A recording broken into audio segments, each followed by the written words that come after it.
Bangun.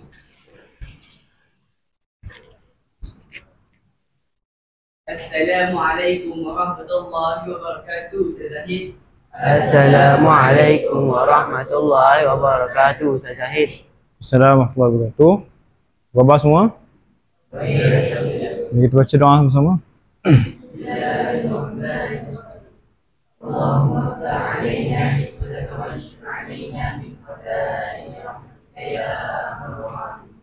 ربنا اشرح لنا صدورنا ويسر لنا امورنا واحلل عقدة من السنتنا يفقهوا اقوالنا ربنا زدنا علما وارزقنا فهما صلى الله على سيدنا محمد وعلى اله وصحبه وسلم الحمد لله رب العالمين. Alhamdulillah. Okey, kita selawat sama-sama. 1, 2, 3. مولاي صل وسلم دائما ابدا على حبيبك خير الخلق كلهم. Alhamdulillah, terima kasih semua. Boleh duduk. Cuba duduk.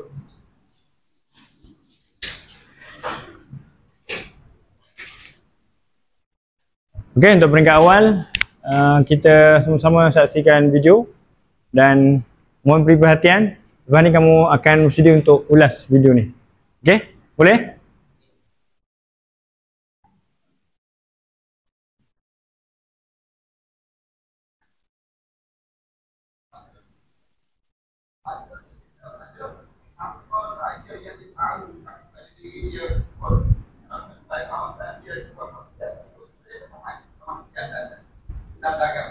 Dalam hidup kita ni, bila ada kita tahu ada orang yang lakukan perkara, menjadi kewajipan dalam hidup kita ni untuk kita cegah perkara yang berlaku dengan setiap manusia.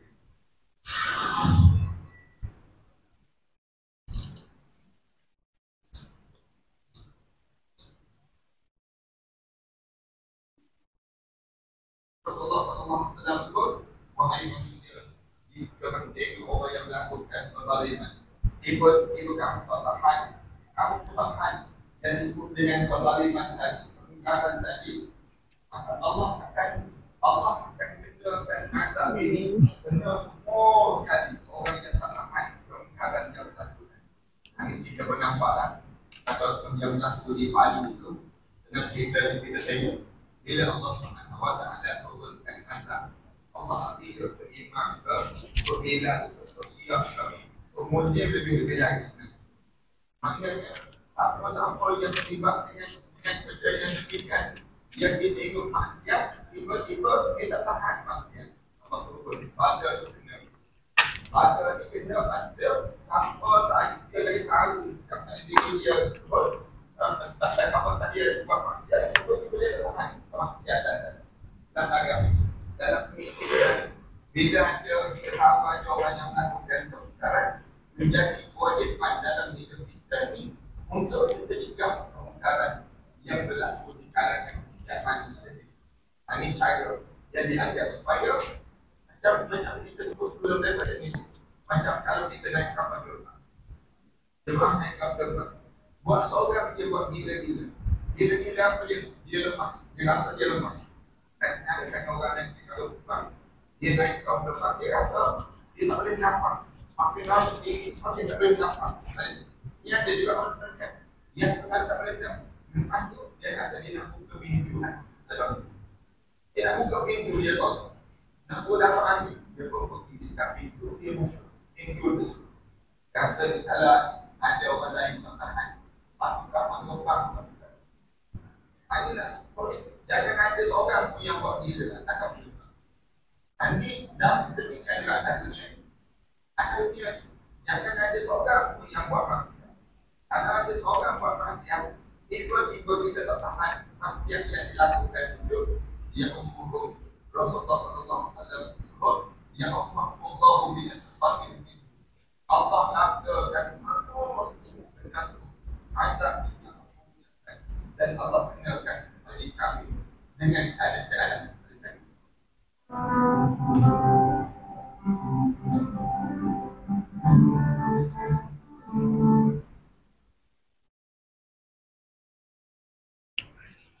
Okey.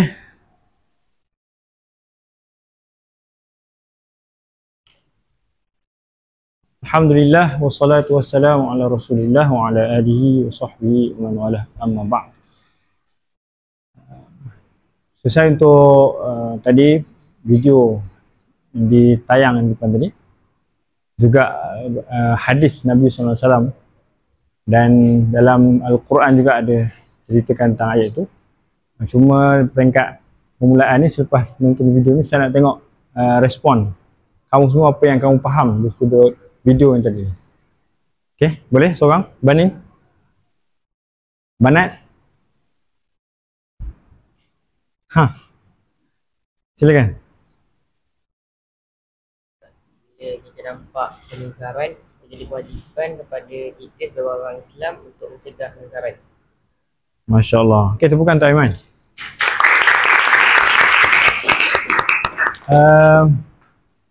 Bila nampak kemungkaran, kita menjadi kewajipan, tak ada pilihan untuk kita untuk cegah. InsyaAllah jawapan menarik. Ada banat mungkin ada respon?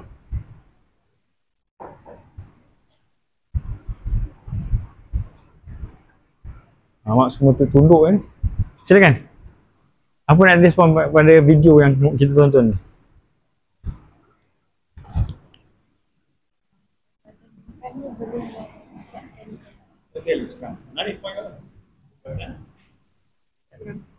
Perbuatan yang mungkar boleh merosakkan iman. Perbuatan mungkar merosakkan iman. Okey, baik. Masya Allah. Alhamdulillah. Itu yang dapat kita perhatikan kepada kita tutup sekejap tayangan tadi ni, dan 2 poin yang dikongsikan oleh sahabat kamu semua adalah berkaitan dengan mungkar yang wajib dicegah, menjadi peranan kepada semua orang. Dan yang keduanya adalah perbuatan mungkar ini memberi kesan kepada diri kita, iman kita sendiri. Okey, baik.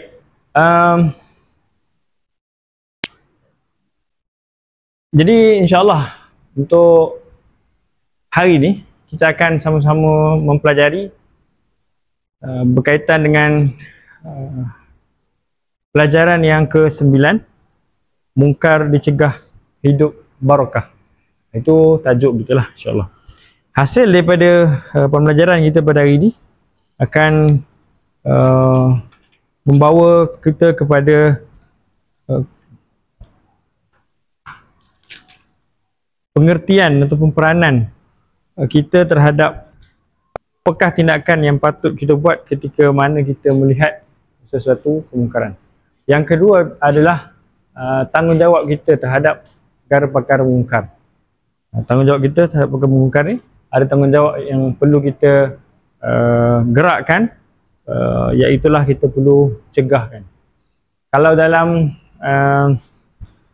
dan yang terakhirnya dalam apa yang kita akan dapat daripada pelajaran hari ini adalah melihat pada tahap sebut kepada iman tadi, reaksi ataupun respon kepada iman seseorang itu ada pada apa yang dia lakukan. Jadi dulu kita akan tengok nanti apakah yang Nabi SAW nak ajak kita tentang hadis baginda Nabi SAW dalam pelajaran pertama kita berkaitan dengan tajuk hadis, dalam tema ataupun bidang hadis. Baik, saya nak pergi sikit soalan untuk kamu semua yang telah membuat persiapan untuk pelajaran hari ini. Apa maksud mungkar? Apa maksud mungkar?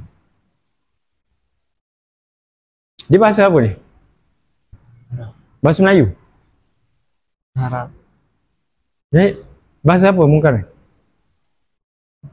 Bangun. Bahasa Arab. Maksud dia apa kalau bahasa Melayu?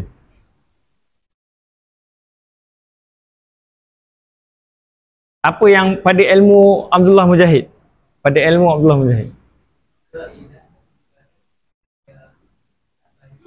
Tak baik. Dalam Islam InsyaAllah. Baik. Apakah pula gandingan kepada mungkar? Apa lawan dia? Isyad, lawan mungkar apa?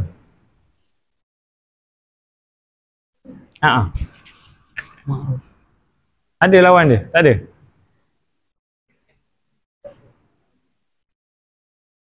Pasangan dia apa? Siapa tahu? Banat ke?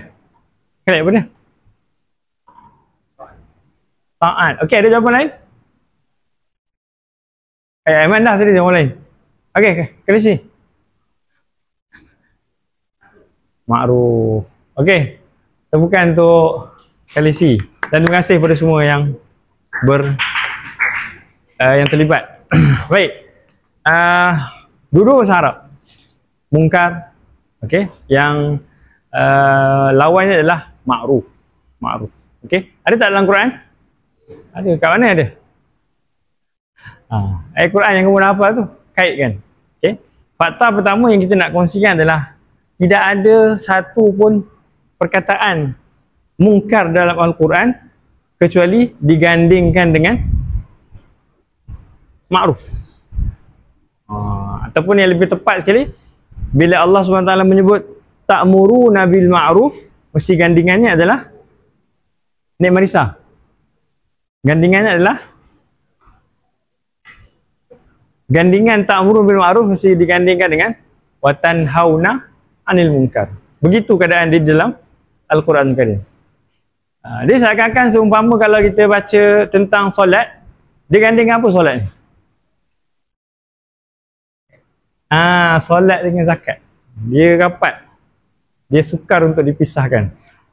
Okey, maknanya apa? Di sana terdapat suruhan. Okey, dan juga di sana terdapat apa? Larangan. Ta'muruna bil ma'ruf apa dia? Arahan untuk kamu ajak kepada, suruh kepada kebaikan, ma'ruf. Dan juga dalam masa yang sama ada tanggungjawab untuk cegah kemungkaran. Ada tanggungjawab untuk kita cegah kemungkaran. Boleh? Meriah nampak belakang tu? Okey. Cegah kemungkaran. Ya. Jadi itu antara fakta menarik yang boleh kamu pegang untuk fahamkan dia berkaitan dengan Al-Quran. Mungkin sebelum kita pergi kepada pembentangan sahabat kita yang tak sabar-sabar nak bentang, insya-Allah. Baik, poin kedua yang saya nak kongsikan sebelum kita masuk lagi yang lain, saya masuk sisi sudut yang berbeza tetapi perkara yang sama dalam perbincangan kita. Tadi poin pertama, saya pergi poin kedua. Kita tengok di sana ada perkataan lain yang seakan-akan dengan mungkar. Siapa tahu? Dalam Al-Quran Karim. Contohnya kalau kita biasa dengar berkaitan dengan solat, jadi sebut wa aqimis solah innas solata tanha anil fahsya'i wal munkar. Maknanya ada apa? Gandingan kepada fahsyat tu ada, gandingan kepada mungkar tu ada nama lagi satu lagi, iaitulah mungkar. Cuma kalau kita kaji dari sudut bahasa, kalau tinggi sikitnya dari sudut bahasa, apa beza fahsyat dengan mungkar? Ada beza tak? Apa beza dia? Nazim? Fahsyat ni dia perbuatan keji yang kita boleh tahu benda tu keji tanpa kita perlu merujuk kepada agama. Tanpa kita perlu merujuk kepada agama. Tanpa panduan agama. Oh, fitrah lah maknanya. Okey. Mungkar? Mungkar tu pula dia benda yang keji juga, tapi dia kita akan terima bentuk keji daripada sudut agama. Masya-Allah. Macam Ini ada fakta yang menarik daripada Nazim. Terima kasih banyak Nazim. Kalau kita lihat dari sudut bahasa dan kita nak kaitkan dengan Al-Quran Al-Karim, kedua-dua fahsyat dan mungkar ni adalah dua-dua yang dimurkai Allah SWT dan dilarang di dalam Islam. Dan kalau kita nak kaitkan jenis dosa apa tu? Jenis dosa apa tu? Dosa ni adalah dosa yang melibatkan kemaluan. Itu nama dia fahsyat. Selain daripada dosa yang melibatkan kemaluan, dia adalah mungkar. Itu kalau kita nak kaitkan dengan ayat Al-Quranul Karim. Contohnya berkaitan dengan zina, wala taqrabuz zina innahu kana fahishatan wa sa'a sabila. Disebut situ innahu kana fahishatan, fahsyah tu. Ini antara kajian yang dibuat berkaitan dengan apa beza fahsyat dan munkar. Hakikatnya kedua perkara keji yang dimurkai Allah SWT yang perlu kita jauhkan. Jadi we have don'ts, we have do's dan don'ts. Sebenarnya ada benda-benda yang kita perlu buat, ada benda-benda yang kita perlu cegah dan larang, kita jauhkan. Okey. Itu untuk mukadimah kita, untuk pengenalan. Boleh tak kita buat ma'ruf je, munkar kita tak nak buat, kita tak nak cegah, boleh tak? Boleh tak? Cuba bagi pendapat kamu. Boleh tak kita pilih mana kita senang, mana kita rasa nak buat? Cepat, silakan. Bangun. Bagi je pendapat, tak apa. Boleh tak kita pilih salah satu? Ataupun kita mesti buat dua-dua? Ajak kepada ma'ruf, cegah pada munkar.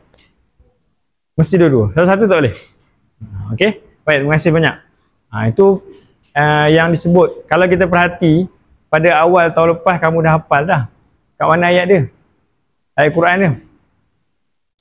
Ayat Quran dia bermula dengan wal takum minkum ummatun yad'una ilal khair ya'muruna bil ma'ruf wa yanhauna 'anil munkar. Lepas tu muka surat sebelah pula. Muka surat sebelah Allah kata apa? Siti Nurdina. Muka surat sebelah ni Allah kata apa? Kuntum khaira ummatin ukhrijat linnas ta'muruna bil ma'ruf wa tanhauna 'anil munkar. Dua-dua gandingan tu ada. Dua-dua gandingan tu ada. Boleh? Okey, boleh. Jadi kita tak ada pilihan. Cuma realiti kalau kita tengok, ramai yang cenderung. Kalau dalam kehidupan kita hari ni, kita tengok persekitaran kita, kecenderungan ni ramai pada yang ta'muruna bil ma'ruf. Ramai yang ajak baik. Cegah munkar ni terbatas. Tak banyak orang yang berani masuk dalam bab cegah munkar. Hakikatnya dua-dua perlu digerakkan serentak, barulah mendapat keampunan dan keamanan daripada Allah Subhanahu wa ta'ala dalam satu-satu tempat dan negara. Baik, insyaAllah seterusnya kita teruskan sesi kita untuk pembentangan dan penerangan pagi ini oleh Nasim. Nasim, sedia Nasim? InsyaAllah. Gerakkan satu kelas memberi perhatian kepada Nasim. Silakan Nasim.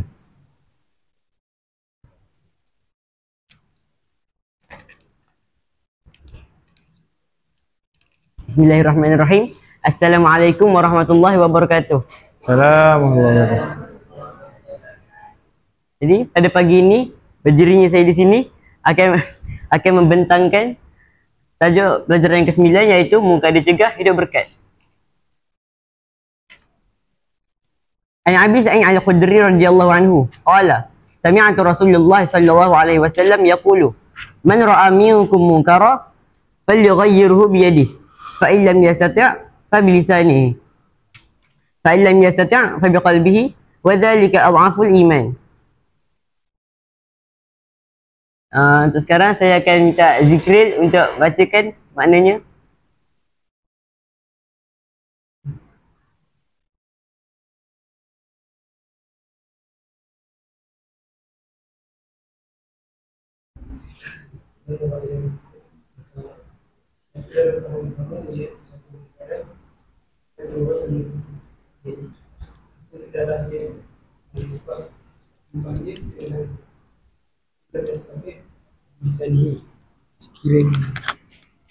Sekiranya dia tidak mampu, maka hendaklah dia mengubahnya dengan lidahnya.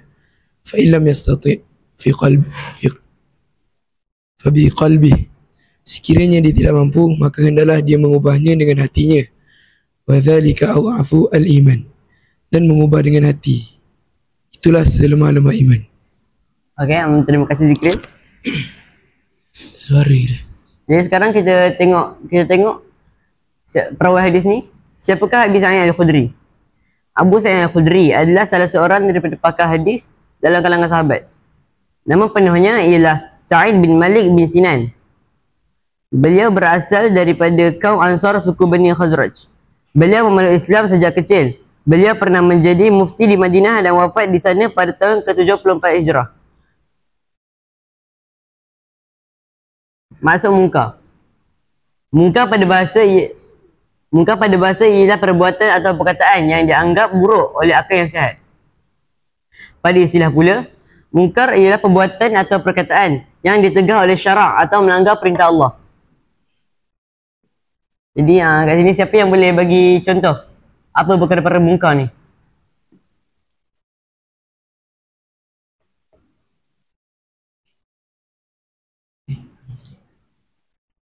Okey. Silakan. Perkara adalah perkara yang buruk oleh akal yang sihat. Perkara yang buruk yang kalau ini sering juga oleh sebenarnya buruk efek. Okey, terima kasih Adam.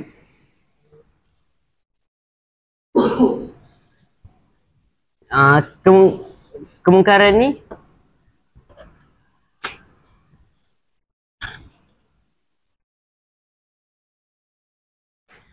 fitrah manusia adalah untuk melakukan kebaikan. Tapi macam mana kita boleh buat kemungkaran ni? Okey, jadi sekarang kita akan tengok kepada ayat daripada potongan ayat daripada surah Sad ayat yang ke-82 hingga ayat yang ke-83. A'udzubillahi minasyaitonirrajim.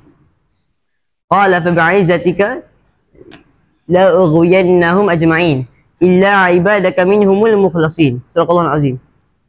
Maksudnya, Iblis berkata, demi kekuasaanmu, wahai Tuhanku, aku akan menyesatkan mereka, kecuali hamba-hambamu yang dibersihkan daripada sebarang kedurhakaan dan penyelewengan. Oleh itu, kita hendaklah berusaha melaksanakan ibadah yang wajib dan memperbanyakkan ibadah sunat, serta membersihkan hati dengan berzikir kepada Allah.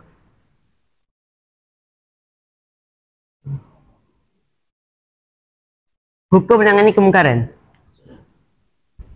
Hukum bagi menangani kemungkaran ni adalah wajib bagi setiap Muslim mengikut kemampuan masing-masing. Macam mana kita tahu benda ni wajib? Allah ada berfirman dalam surah Al-Imran ayat yang ke-110. Kuntum khairu ummatin ukhrijat lin-nasi ta'muruna bil ma'ruf wa tanhauna 'anil munkari wa tu'minuna billah. Walau aman ahlul kitab lakana khairan lahum minhumul mu'minuna wa aktsaruhumul fasiqun. Yang bermaksud, kamu wahai Muhammad adalah sebaik-baik umat yang dilahirkan bagi umat manusia kerana kamu menyuruh berbuat segala perkara yang baik dan melarang daripada segala perkara yang salah, iaitu buruk dan keji.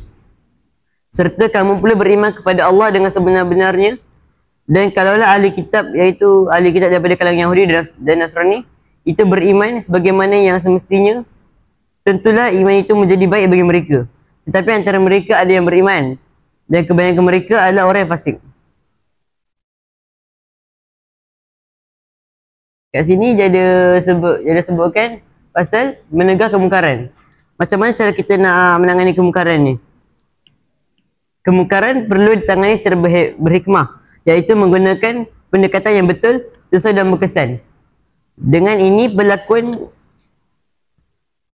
pelaku akan lebih mudah menerima teguran dan bersedia meninggalkan kemungkaran tersebut. Macam mana dalam hadis tadi, ada 3 cara untuk menangani kemungkaran, iaitu dengan cara melalui tangan, lisan dan hati. Cara menangani kemungkaran dengan tangan, mengubah dengan kuasa yang ada pada seseorang mengikut kemampuan dan bidang kuasa seperti ketua keluarga, ketua kelas, pengawas, ketua masyarakat dan ketua negara. Cara menangani kemungkaran daripada segi lisan, dengan cara menegur, menasihati atau melaporkan kemungkaran sama ada secara lisan atau bertulis. Dan cara menangani kemungkaran daripada segi hati pula ialah dengan cara membenci dan menjauhi kemungkaran tersebut, berazam untuk tidak melakukan dan berharap serta berdoa agar pelakunya diberi hidayah untuk bertaubat.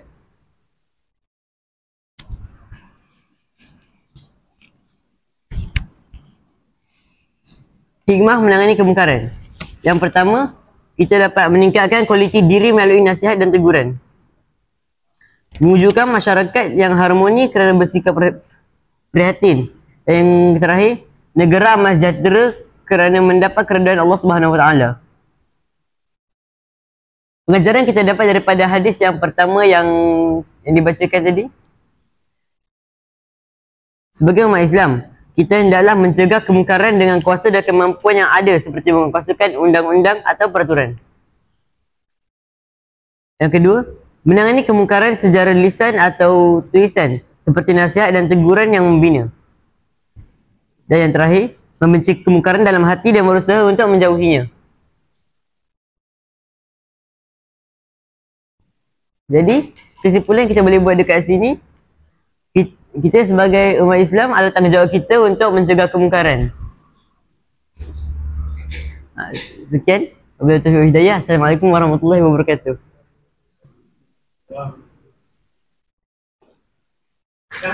Dah.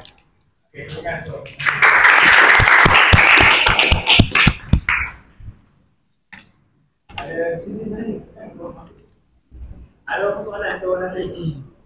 Komentar kita. Semua jelas Kalau semua jelas, Nasir boleh tanya orang. Kau pun nak tanya? Oh ya. Dah tanya dah? Tadilah. Kau tak tanya, kau tak tanya. Okey, baik. Kau pakai? Terima kasih. Baik. Banyak lagi. Sebenarnya saya tak tahu. Saya buat bahan yang dibuat adalah dengan bahan yang dibuat adalah whiteboard. Slide tadi. Satu tadi. Ini ada. Okay, baik. Oh, ini tadi. Kalau ke sini, set ni. Okey.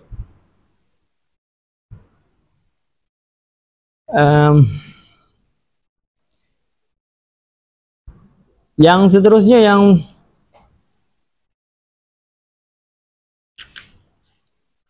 terakhir untuk pengukuhan, kita nak pergi kepada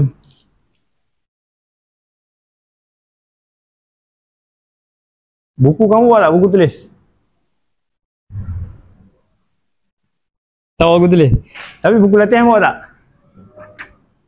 Siapa bawa buku latihan kat sana? Kesian bawa-bawa tapi tak guna kan? Okey. Saya bagi 5 minit untuk kamu jawab buku latihan. Buku surat. Jawab man. Kan? Kan man?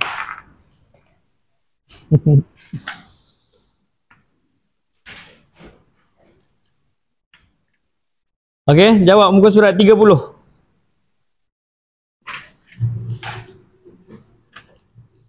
Okey, silakan.